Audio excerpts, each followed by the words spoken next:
For today's video mga mare, pupunta pala tayo sa palengke para bumili ng pang-tanghalian na ulam. Saka yun ang linabas ko muna yung si Masha. Sige, gamitin ko sa palengke.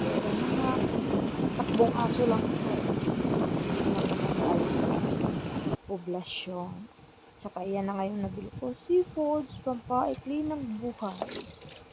Linisan ko muna kasi may mga putik-putik kumpi. Brush lang, mekos lang, brush.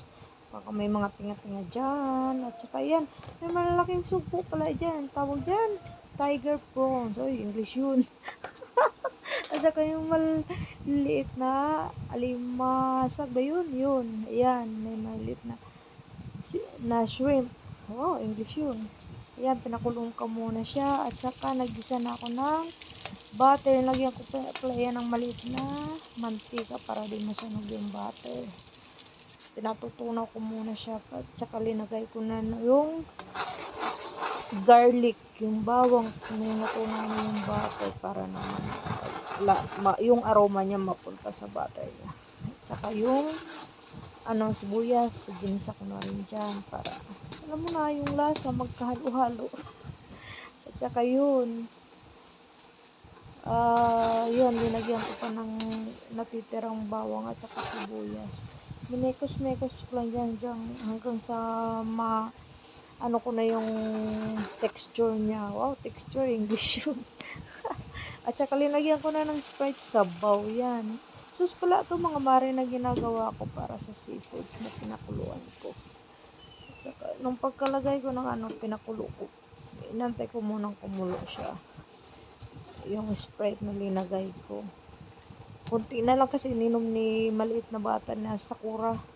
Saka yan, linagyan ko ng toyo pampalasa. Kunti lang naman. Kunti. At saka pinigaan ko ng 5 kalamansi pampatanggal ng lansa. Kalamansi, ayan, binuhos ko na yan sa kawali. At saka minekos ko hanggang linagyan ko ng powder na paminta, yung puting ginamit ko, social at saka hot sauce. Oh, hot sauce nakabili. Ayun, hindi naman masyadong madami kasi yung bata. At saka yung linagyan ko ng pampalapot. Hindi ko na tinunaw sa tubig. Hindi naman yan lalapot. Importante maluto. Yun.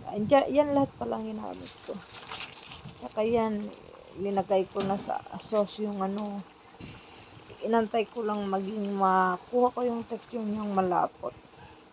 Pwede na yan. Ayan na nga, plating na tayo. Ang lalaki ng ponso.